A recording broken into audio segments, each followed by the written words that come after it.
Je m'appelle Malik Aeva, je suis responsable de la promotion à Togo Cellulaire. Je suis un grand activiste de la jeunesse et dans le cadre de mon activisme pour la jeunesse, j'ai créé ce qu'on appelle un centre incubateur de start-up. Un centre incubateur de start-up, c'est un espace qui permet d'accueillir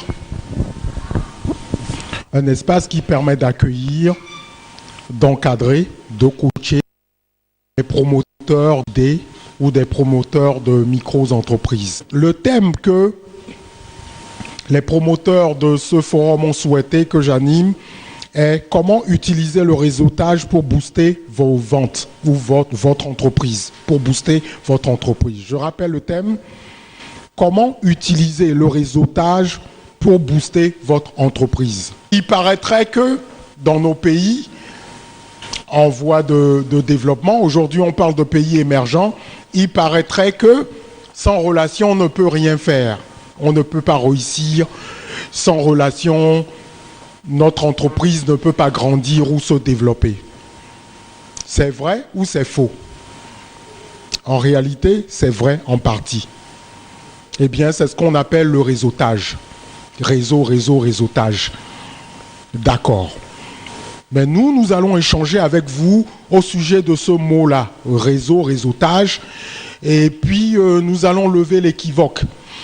Nous allons vous inviter à ne pas faire aussi trop d'amalgame, parce qu'on raconte beaucoup de choses.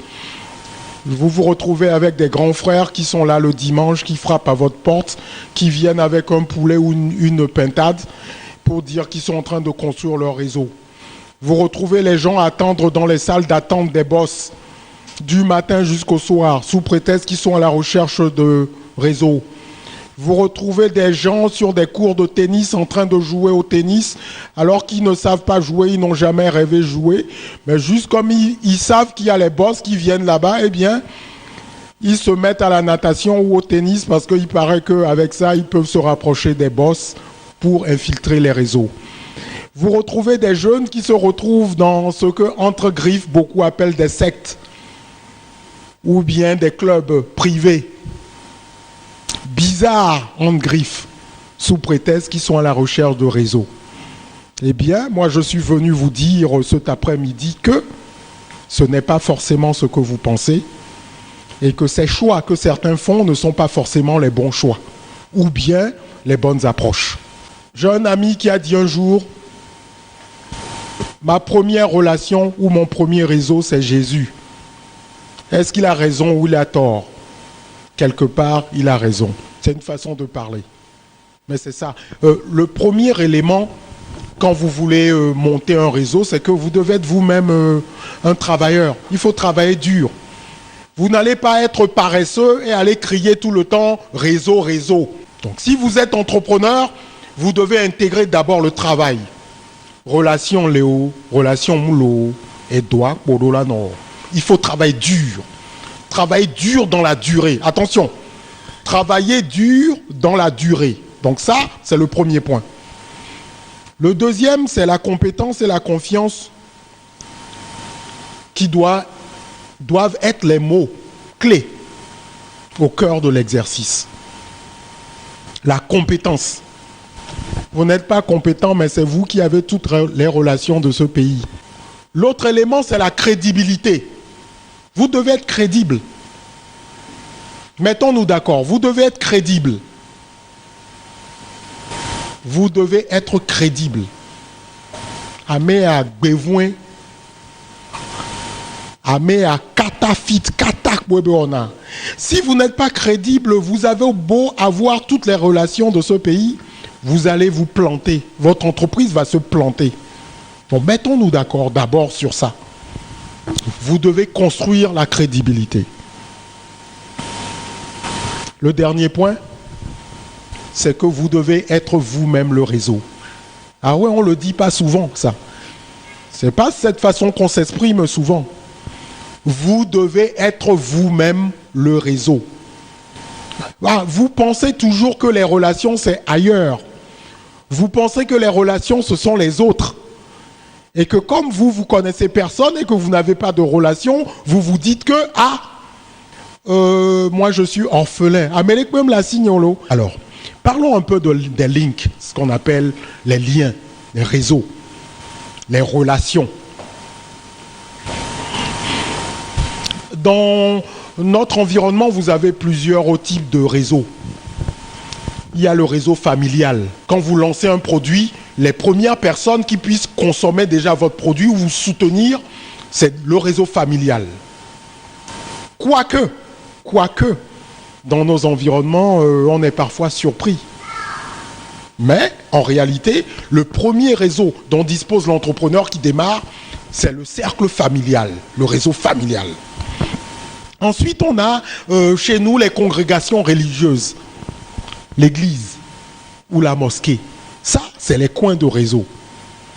C'est les espaces dans lesquels on rencontre des gens et où on forme des fraternités, on tisse des liens qui peuvent aider à booster des commandes ou à susciter des commandes. Ok ? Donc, il y a le cercle spirituel, les congrégations religieuses. Il y a les amis. Les amis, on en a, peut-être qu'on n'en a pas beaucoup, mais les amis sont faits pour ça. Quand je veux rentrer dans une boîte, je n'ai pas besoin de connaître le directeur général de la boîte, pas besoin. Si j'ai un ami dans la boîte, je vais d'abord le voir, et puis ensuite, lui, il va m'aider à infiltrer la boîte et à rencontrer le DG un jour. Donc, il y a le cercle amical. Il y a les amis du lycée, du collège, l'école primaire. Vous avez de vieilles relations qui sont là aujourd'hui. Des gens que vous avez connus à l'école primaire ou au collège, qui aujourd'hui sont vos partenaires d'affaires, vous voyez, ou qui peuvent vous aider à infiltrer des entreprises. Donc tout ça, il ne faut pas négliger. Donc il y a les amis. Ensuite, il y a le cercle professionnel. Là où vous travaillez, il y a les relations qui se tissent là-bas. Vos collègues, ou bien ceux qui sont dans la même activité que vous. Si vous êtes à Sigamé, à Darolato, vous êtes là-bas, vous avez les collègues qui sont dans le même créneau que vous. Tout ça, c'est des relations. Il y a également le cercle ludique. Tennis, football, le samedi matin, on joue au Maracana, on a notre cercle groupe de football, on se retrouve parfois entre amis, after work, ou bien en boîte de nuit, dans le cercle ludique, divertissement, jeu, on se retrouve pour se divertir. Et beaucoup d'hommes d'affaires vont vous dire que les meilleurs réseaux ou les grandes affaires se tissent parfois le soir, dans les bars, etc., dans des pubs, etc. Vous voyez, les plus grands contrats, parfois, se signent dans les bars, dans les pubs. Ok ? Donc, voilà des milieux dans lesquels aussi, vous pouvez tisser des réseaux ou des relations, créer des chaînes d'amitié ou de liens qui peuvent vous aider à décrocher des contrats dans des entreprises. Il y a les associations ou les clubs. Zonta Club, Lions Club, Jeunes Chambres économiques, etc. C'est ce qu'on appelle les clubs services.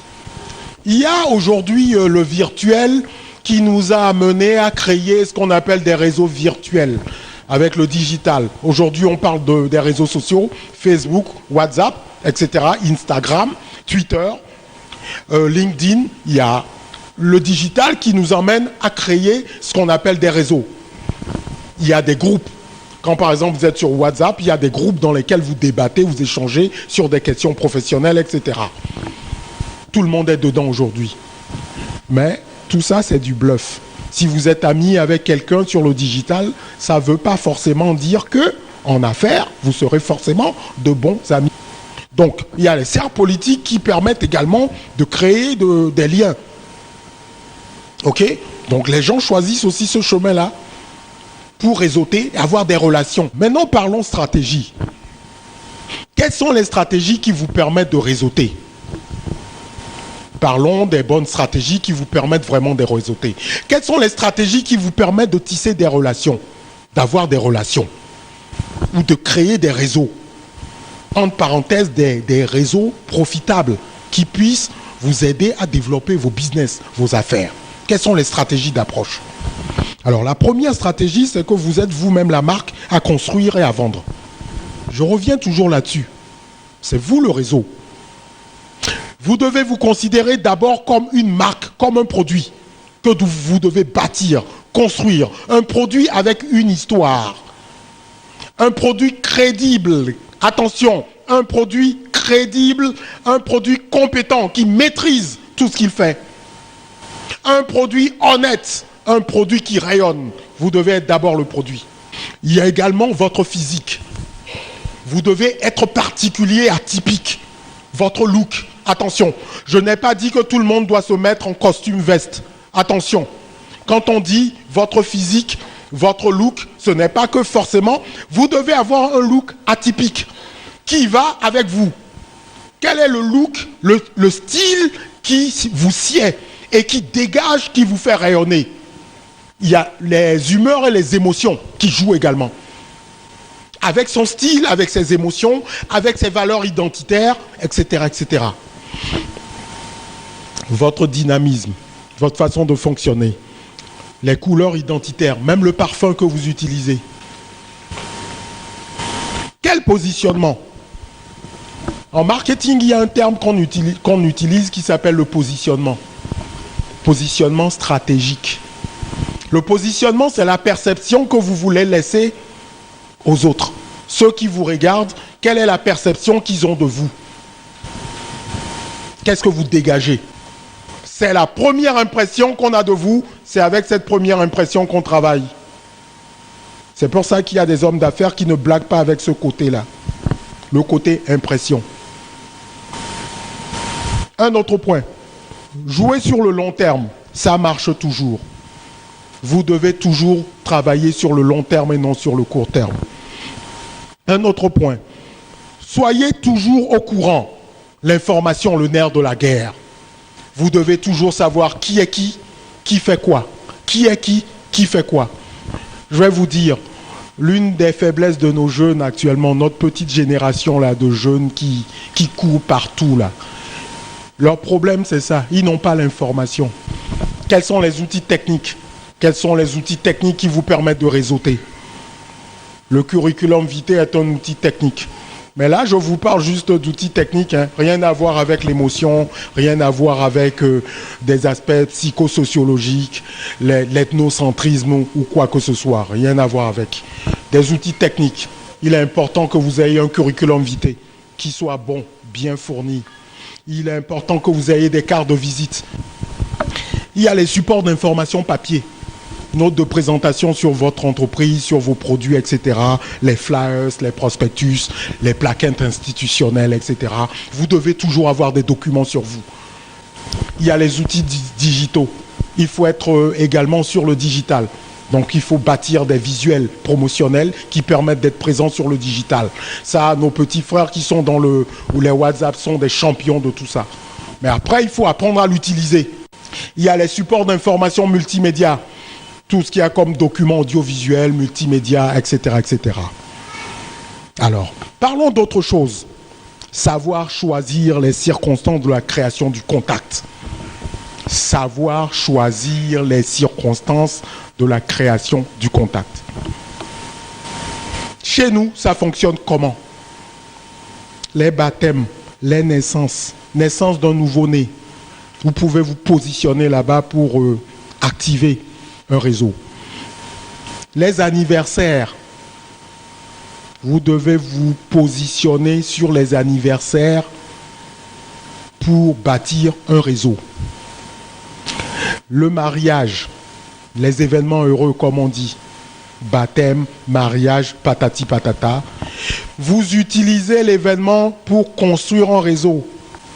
90% des marchés que moi j'ai avec mon cabinet et mon centre incubateur de start-up, je les ai en écrivant. Salle d'attente, mais pas 1 heure de temps.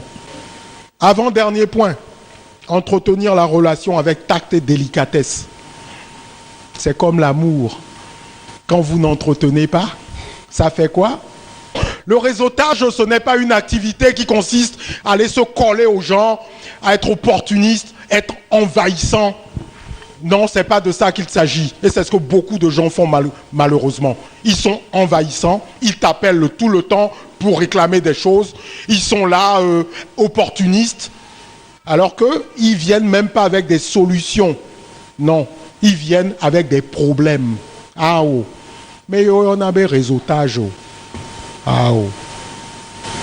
Et n'a-ba merola tonami be yo les francs-maçons, mais depuis 20 ans, vous voyez, ils ont remarché des cacs-bords. Amedola tonami be yo les partis politiques qui amé actifs n'to zozo. Ouais, ils ont remarché des cacs-bords. Non. C'est parce que moi j'ai feeling ça en défiant mais opportuniste comme les noirs mots. Et ils viennent pas avec des solutions. Ils n'ont rien à proposer. Ils n'ont pas pris le temps de construire une marque. Ils n'ont pas eu le temps de construire une marque. Les relations, ça s'entretient comme l'amour s'entretient. Je vous remercie.